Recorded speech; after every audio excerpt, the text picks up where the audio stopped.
Welcome to Babes, Balls, and Brands, the show where we keep it real about sports, NIL, and building brands that win. I'm Janet Moreira, lawyer, brand protector, and unapologetic sports mom. I understand the grind on and off the field, and I want to give you the playbook.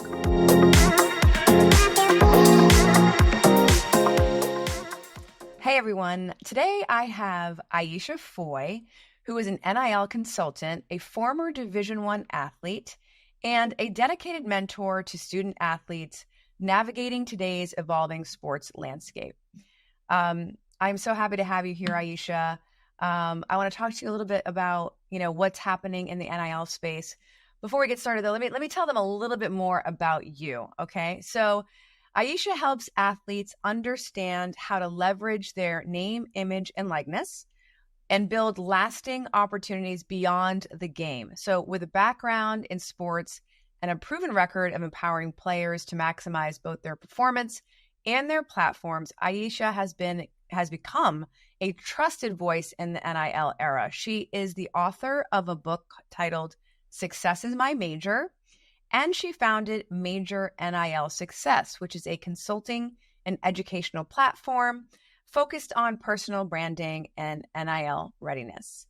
Thanks for coming, Aisha, and joining us here today. So happy to have you. Thank you so much for having me. Love the introduction. Amazing. All right. Well, so since this show is called Babes, Balls, and Brands, let's start with something fun. Okay. What is one ballsy move that you've made in your life or career that really paid off? A ballsy move, like a bold move? Yeah, a bold move.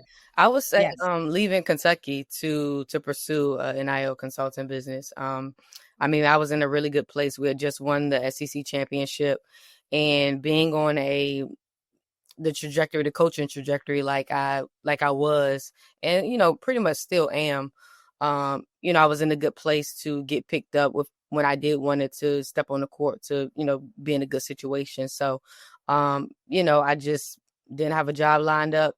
But I knew I wanted to get all into the NIL space, and it's paid off big time, like way more than I could have really imagined. The way that, my message has been received and things like that. And, I can't be more thankful of the urgency that I had to make that move.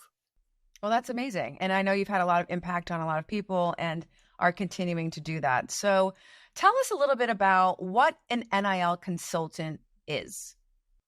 Absolutely. So the other NIL consultants may be different. I don't know how anybody else works, but I know for me, I educate. So in anything, you need education. And when I was at the University of Kentucky, we would bring in recruits and I would meet with them about NIL. And a lot of them didn't know what it was. They didn't know how to leverage it. They didn't know how to build a brand. And also with the recruits, our current players didn't really know how to leverage their name, image, and likeness. And these are student athletes that are at the University of Kentucky. So I thought it'd be good that I go into the space where I could teach all student athletes about what it is, how you do it. People bring me in for different things. I work with families about how to build individual NIL strategies. So I'll talk with them about their brand. I'll talk with them about their collective potential. I'll talk with them about like how to go through the recruiting process and things of that nature.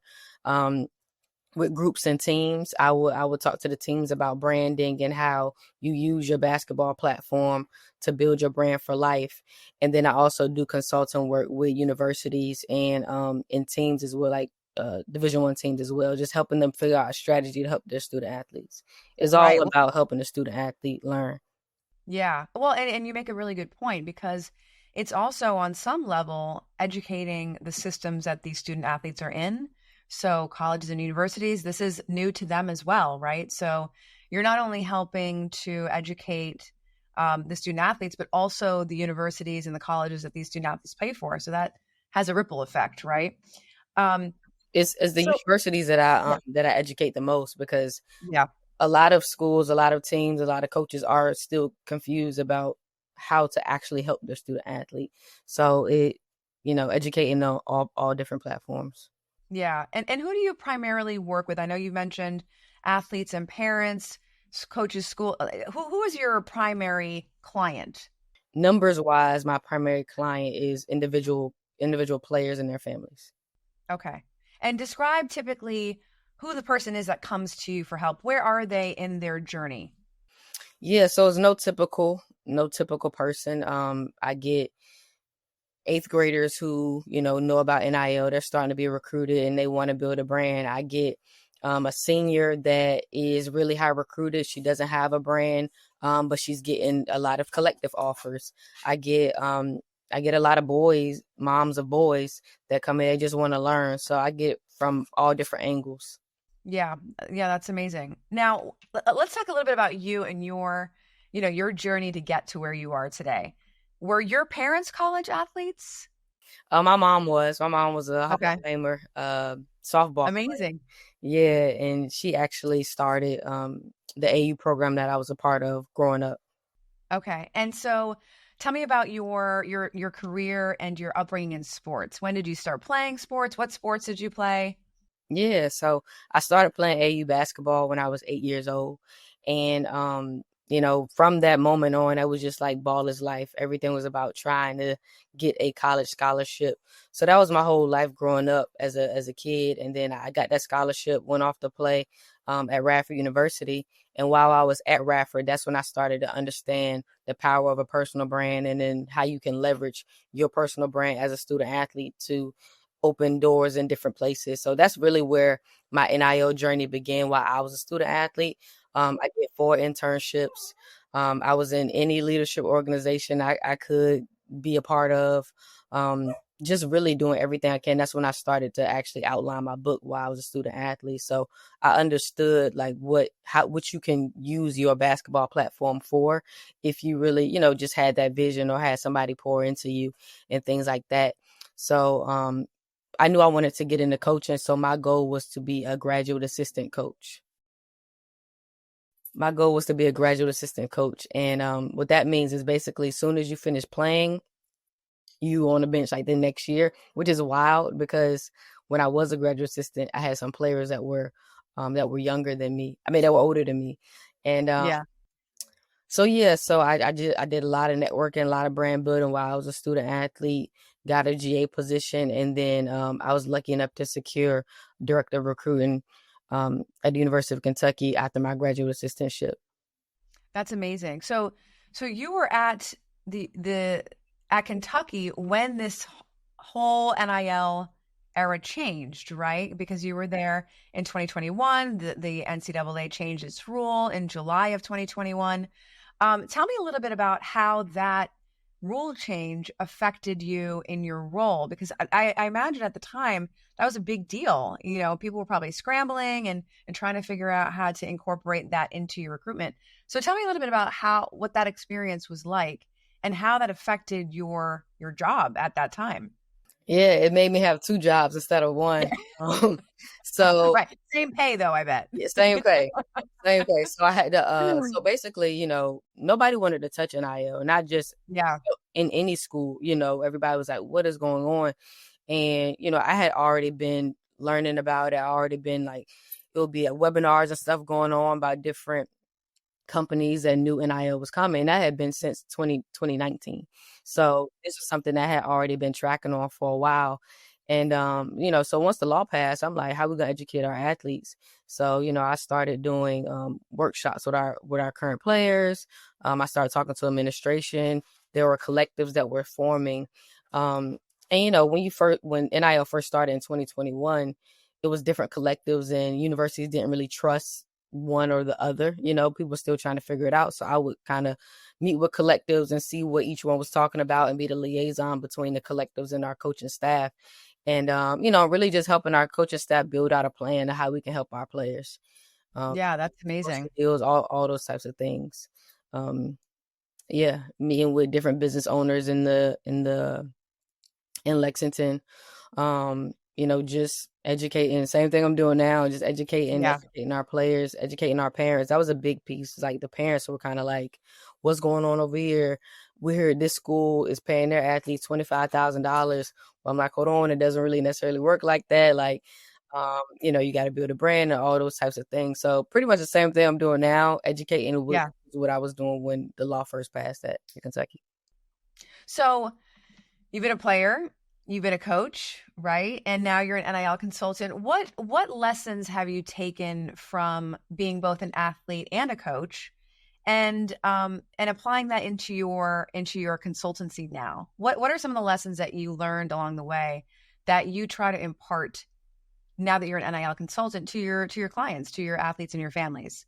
I'm just working really hard, knowing that nothing's gonna be given to you. I mean, I tell my athletes that I work with is your brand. Nobody's gonna build it for you. In the same way you approach your dribbling, the same way you approach your shooting, that's how you need to approach building your brand. So working hard, figuring out what's gonna make you unique, being taking initiative, all those things, and that's really the main thing as far as what I take from basketball to what I do now. Yeah, Learn a yeah. I read, I listen to things, like, I'm always consuming knowledge. So, I mean, it's been a lot of lessons that I've learned, in between time that I apply to my business. Yeah. And I'm sure your athletes appreciate your perspective on that as well. Um, what about what is your strategy when you come across an athlete who may not necessarily have an outgoing personality, but maybe wants to get into the NIL space, isn't sure how to express his personal identity? What are some of your coaching tips for that type of athlete who may be a little bit more shy, to approaching this? I'd love to hear what your thoughts are on that. Yeah, that's a great question, and I do actually get a lot of athletes or parents that come and say, "Hey, I'm not, um, you know, I don't have the biggest personality. I'm not loud. So how do I make my impact?" And one, you just ask them like, what do you want your legacy to be? So I always in workshops and things, I say, if you had a billboard, if you had a T-shirt that was your T-shirt and a million people had it, what would you want that to say? And then, I meet with them and stuff like that, warming them up. And then you kind of get a little bit of their personality. And then you tell them like, hey, there's a certain part, like what part of your personality do you want to put out there? Because just because you're building a brand, that doesn't mean you need to put all your business out there. Like it's three things. I said, what are three things that you want people to know about you, that you can showcase, that you can demonstrate, that you can take people along the journey? And then a big piece too is just like document your journey, right? Like if you just tell your story, um, you can help a lot of people out by just telling your story and helping people understand like what you have overcame. And then what by you sharing things that you have overcome, that's going to inspire somebody else. Well, and I love what you said about focusing in on three things, right? I love threes. So I love when I'm talking with someone, I try to remember points in threes, right? Because anything shorter than that might be not enough information. Anything over that might be too overwhelming, right? So focusing on three things, but also focusing on the three things that you feel comfortable sharing, right? It doesn't have to be everything about your life, but it's the three things that you feel comfortable talking about that you think will resonate with people, but really it's about you and what you feel comfortable with sharing, and then telling that story, right? Yep. Because not everything is for everyone, right? And not Now I was just gonna say you got public self and you got private self. Yeah, Like you can yeah, choose what you want public self to look like. You can choose, and then you can also have a vision of what you want your brand to be. Then we work backwards from there.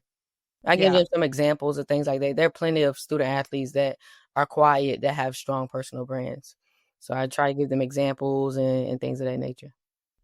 Now, do you have different strategies for, whether it's a high profile versus a lower profile sport, or maybe male versus female athletes, or different conferences? Does your strategy sort of change depending on the specific, set of circumstances, or do you sort of have a program that works for anything?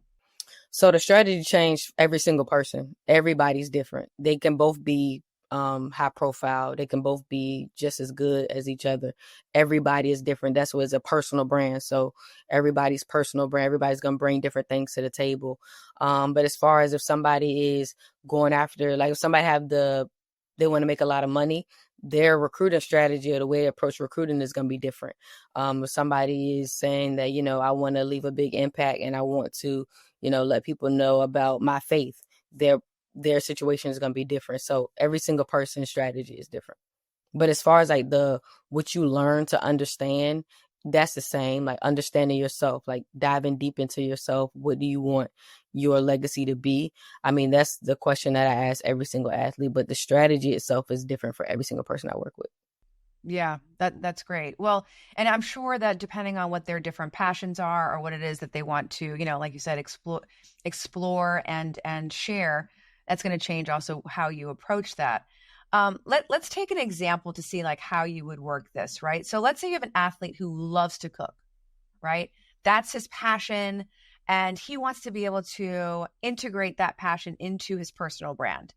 Tell me some of the things that you might share with that person who loves to cook and, give him some advice on what he can do to elevate that as part of his personal brand. Absolutely. Cook in front of the camera, right? So you just use social media, or you use whatever means that you have. It's two ways to build your brand. You can either do it in the community, or you can use content, right? So you post about your cooking, as simple as that, making TikToks. You can engage your social media about what they think that you should cook this week, and you cook it.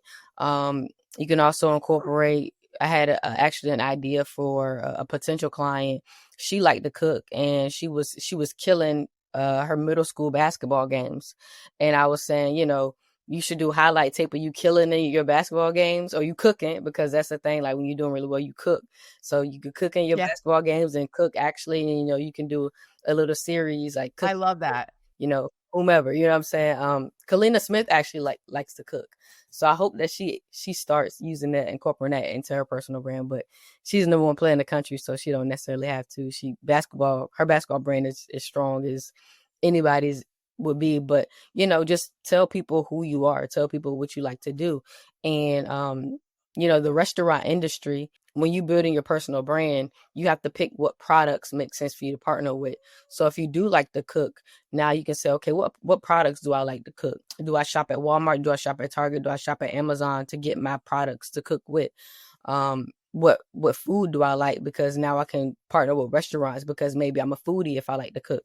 Just endless of ideas of what somebody can do with that personal brand. Yeah. And do you ever have them sort of tag their favorite products or their favorite brands for cooking to see if that generates interest from the particular brand? Absolutely. Yeah. Absolutely. That's part of it. But the real work is actually getting the athlete to have a consistent rhythm. So in the first post, they want to ask me, like, hey, should I tag them? I'm like, no, you just need to post. Once you post 5 times, now let's talk about tagging different products and stuff, because what's the point of you posting and tagging a product and you're not going to post the next week? So let's get you in a consistent rhythm of posting and telling your story. Then we can figure out what brands make sense to tag in this. So, is part of your consultancy sort of helping them stay accountable with whatever the plan is that you've developed for them? Like, is there a social media strategy part to what you do, where you're helping them by identifying ways to post or what to post or when to post? Is that sort of part of your consultancy services? Absolutely. Yeah. So I have an academy. So if you're in the academy, that means we meet month to month. So I have a group coaching, and I also do one-on-one coaching. The one-on-one is when I actually hold you accountable, but the group coaching, is reminders and things like that. We may be all on a plan, but that's more educational. But the one-on-one is actually when I hold you accountable. Like, all right, how many videos you make, and then we're mapping out the videos that we're making. We're mapping out what they're saying. We're scripting them together, and then we're making sure that you get them posted. That's awesome. So one of the things again that struck me about talking to you, and one of the things that I thought we were very much aligned on, is educating student families, about this space and understanding that name, image, likeness really just means your personal brand, right? We've seen it before with professional athletes. We've seen it with now college athletes, obviously. Why is your emphasis on education as opposed to chasing the deal? Because there's a very big distinction there.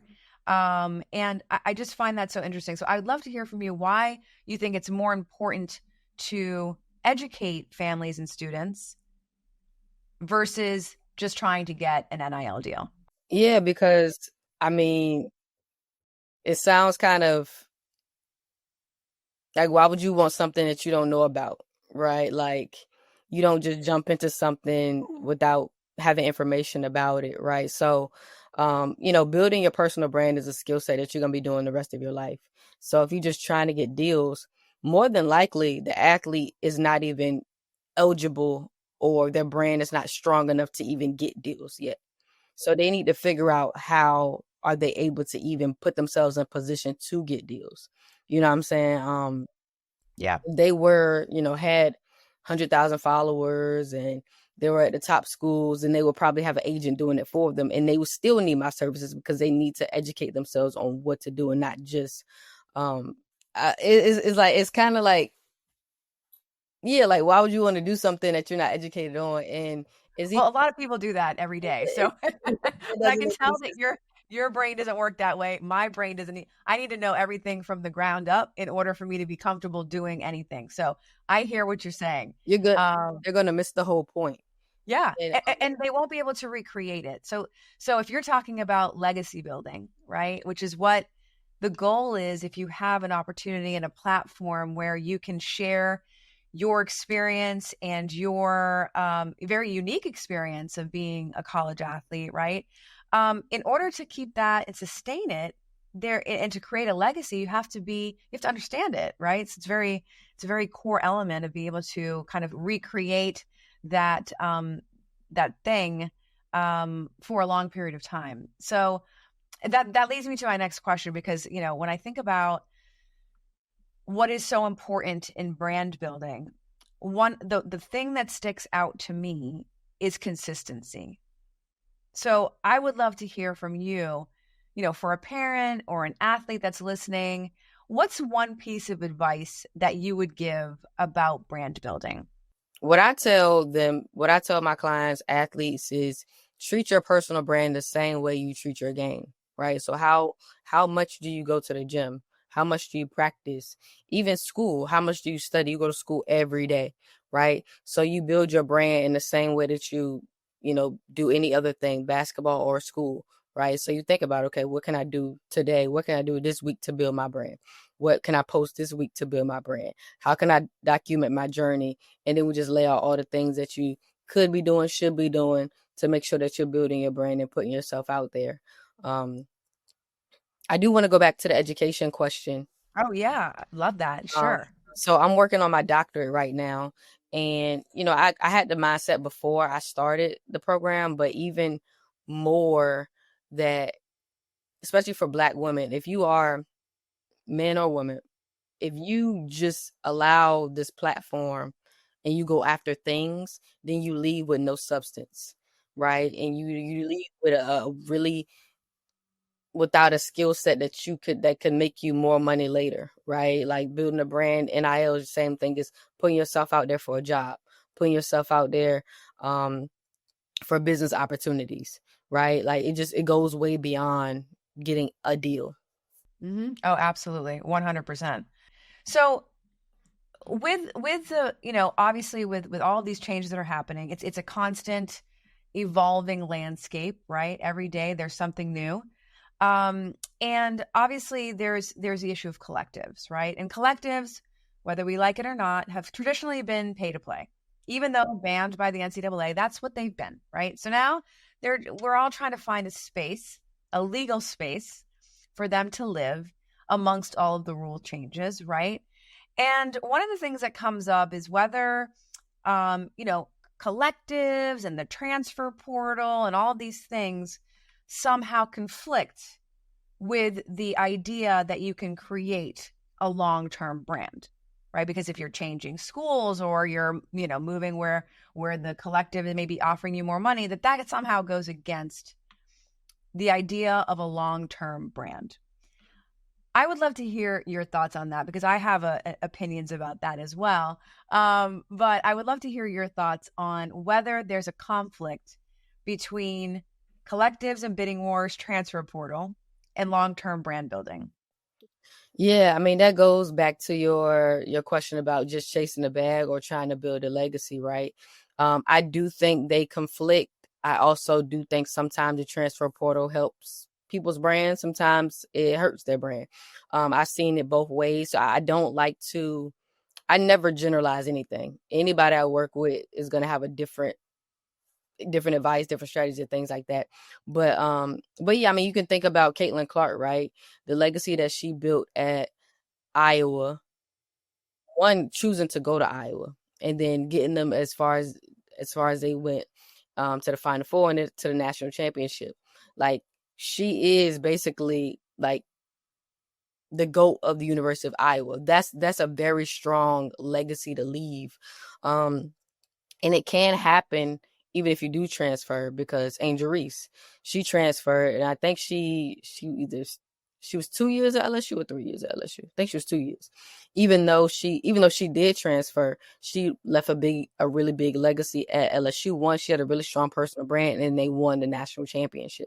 So it all depends, right? So if you transfer and you do well, you still there's still aspects of there are aspects of your personal brand that you have to continue to do no matter where you go to school, right? So it doesn't, like, those are just destinations. You still have to build your brand.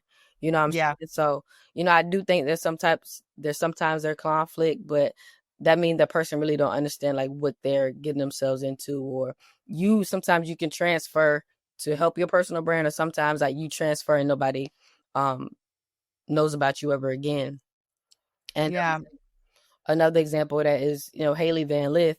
And when she transferred to LSU, like, I was at the University of Kentucky when she was at Louisville, and she had the University of Louisville, the city of Louisville, in the palm of her hands. Like, we played them one time, and it's a line wrapped around the arena of girls, you know, trying to get her autograph and things like that. And you transfer different schools for different reasons, but that was a visual in the public where her brand went from being top 5 in women's basketball to, like, what's she doing? What I'm saying? Well, who is it? What I'm saying? And thankfully she was able to bounce back when she went to TCU and kind of have a comeback story and things like that, which was strong for her personal brand. But it all depends. Everybody's situation is different.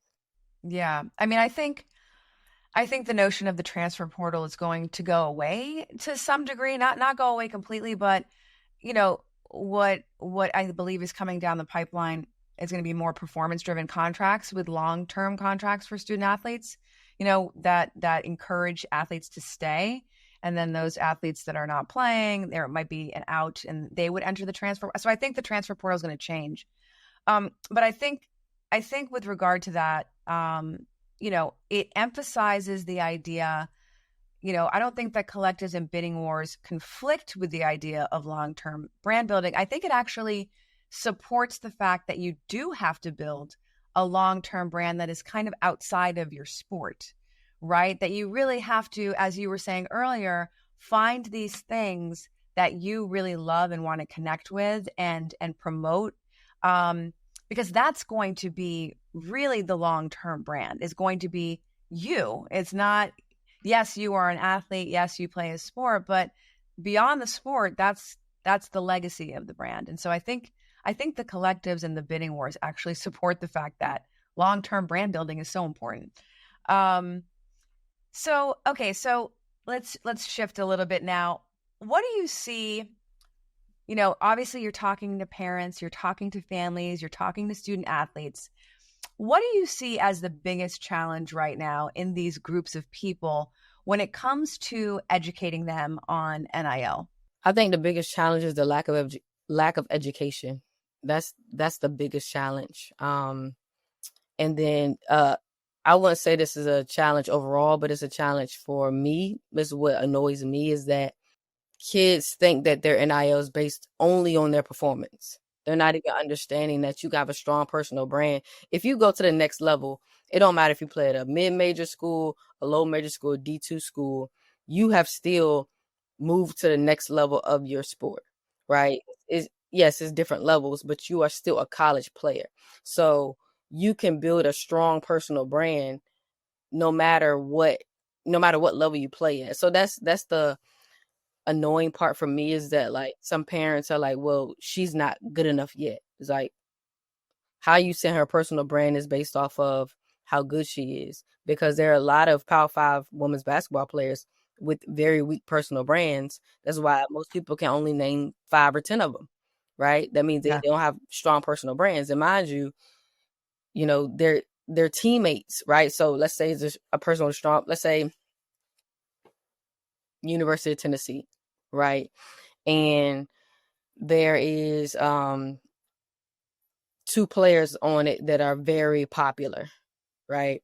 And let's say there are 3 players on that team that nobody knows, right? Outside of just knowing them. They're on the same team. Obviously, like they are all of them are equal, right? Some Right. people on the team are better than other, but as far as level of play, level of eliteness, they're the same. But everybody's brand is not the same.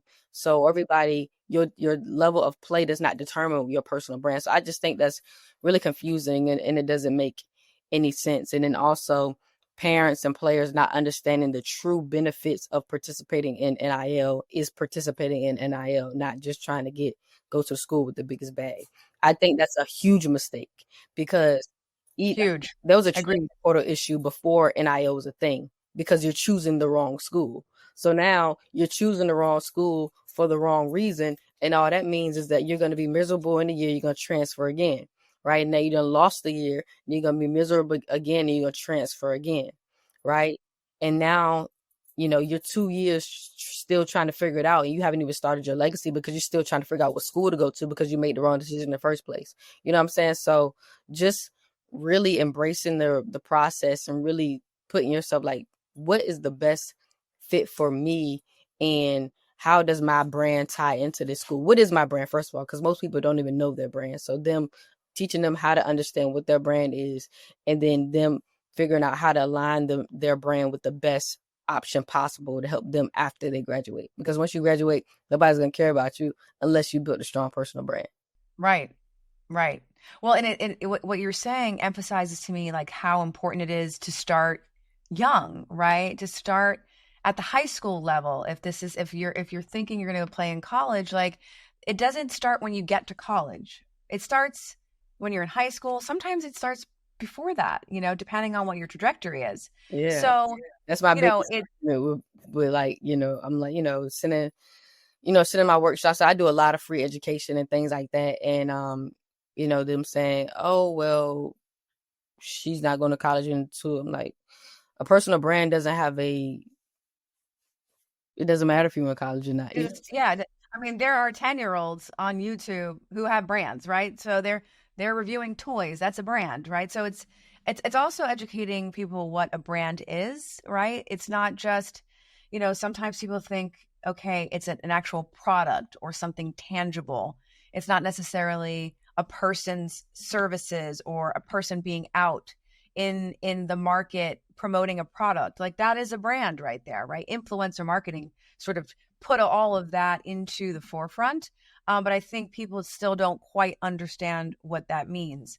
Yeah, Um, they don't understand it. no, they don't understand it. No, I mean, listen, I'm a trademark attorney. I'm a brand attorney. I talk to businesses who don't understand it. There are sophisticated, on the spectrum, whether you've never operated a business and understand, or whether you do operate a business, there's all sorts of people who don't understand what a brand is. So I think it's a matter of, again, educating, talking about it, answering questions. I mean, I do the same. I give a lot of free education and it makes me happy when I feel like someone has got more information than they did before they spoke with me that will empower them in making their next decision, right? That's really the goal, is to make better decisions, for our student athletes, right? So let's talk about what is the right point for an athlete to shift their marketing from coaches and recruiters and trying to get, let's say for a high school athlete, for trying to get to the next level, trying to get to college.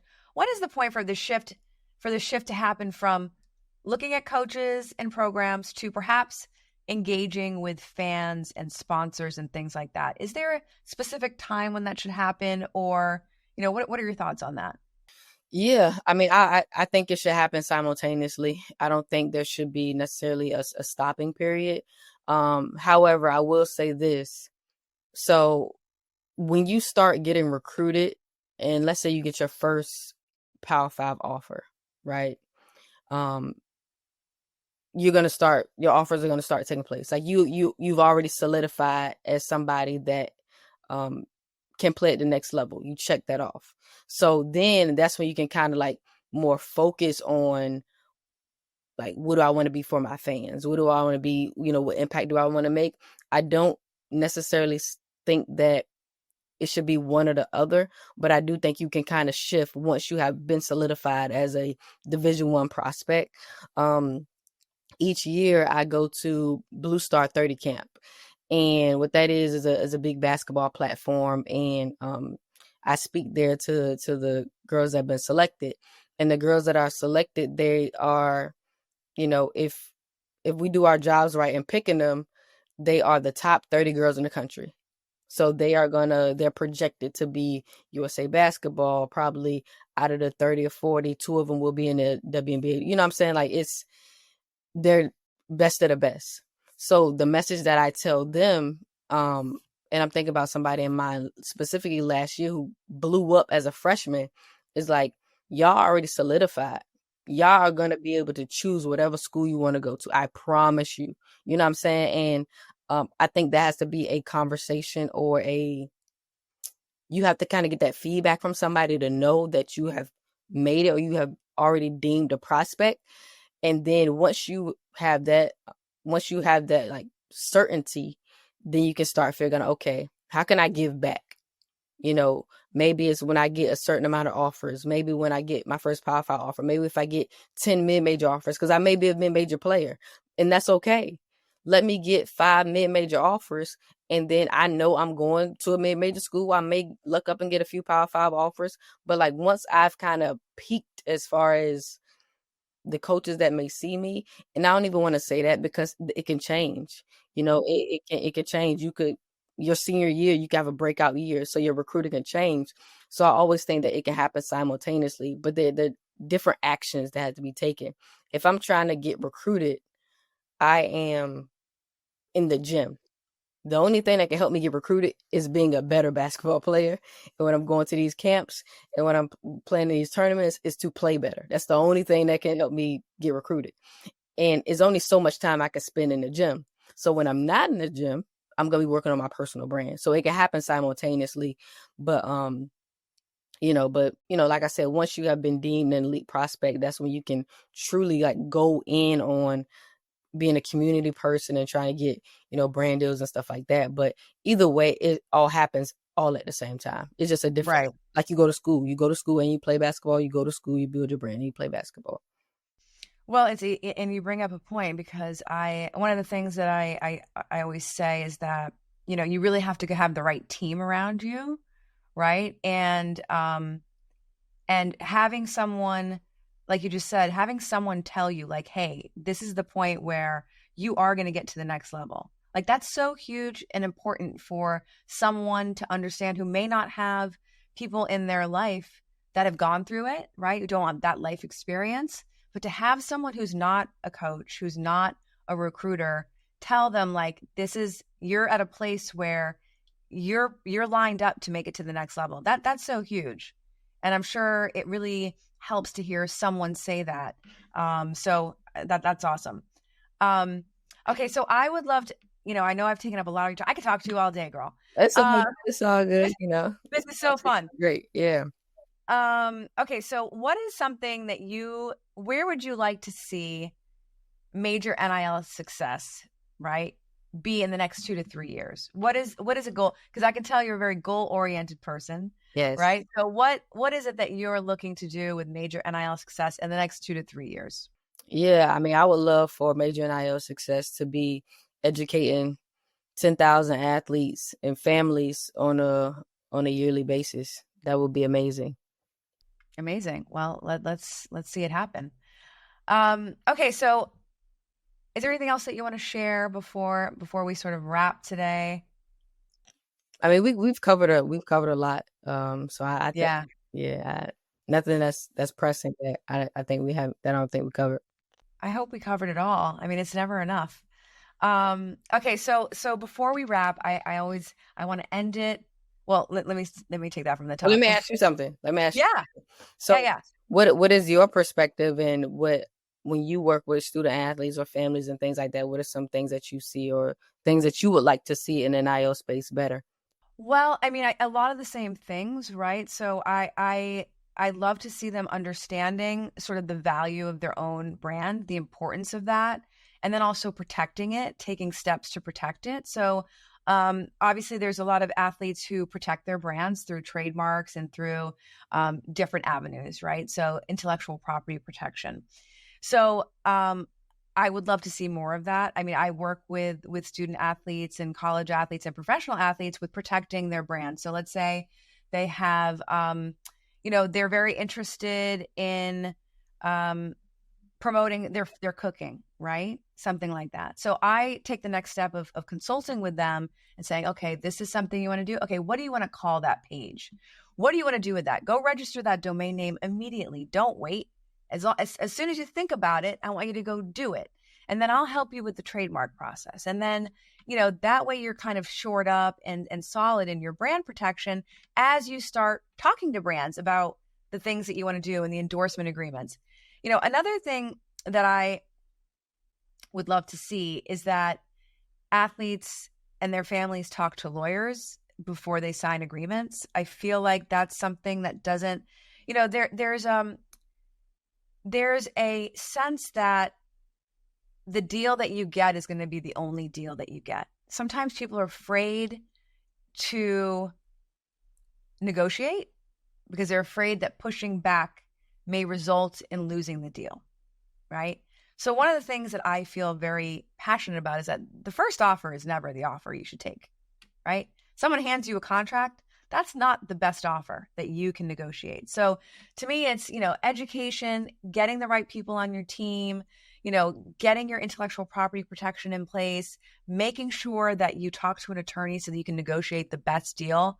Because again, you're not going to get the best deal first off. And you have to be okay with sort of knowing your worth, right? Brands want athletes. They're the best influencers, right? They're living a healthy lifestyle. They're working hard. They're working hard in school. They show so much grit and resilience. Why wouldn't a brand want to team up? So just knowing that is empowering, and I want to see that more. I want to see that more. I like that. I like that. Okay. And just Yeah. when parents are talking to me about collectives and things like that, I always tell them go show your contract to an attorney. So just so you know. Oh, 100%. I mean, first of all, if you don't even get a contract, you don't have anything, right? So don't say that you've got to deal with so-and-so for this number, for this much money, unless you see that in writing. You don't have a deal until you see it in writing, right? So let's start there. That would be great. All right. Well, it's been awesome talking with you. I really enjoyed this conversation. You have so much to share, and I love what you're sharing with student athletes to empower them. Before we wrap, I've got to ask today, are you feeling more babes, balls, or brands, and why? I'm feeling more brands because I'm Yeah. always feeling brands, I'm always feeling brands too. That's what happens when you're a trademark attorney. I am all about the brand. All right. Well, thank you so much, Aisha, for coming. I really appreciate it. I would love to, continue talking with you and keeping in touch and seeing how we can help, educate and empower student athletes together. Absolutely. It's been a pleasure. Thank you so much for having me. Hey, thank you for hanging with me on Babes, Balls, and Brands. Keep grinding and protecting your brand because your story matters and it's just getting started. Stay focused, stay fierce, and remember to always bet on yourself. Till next time.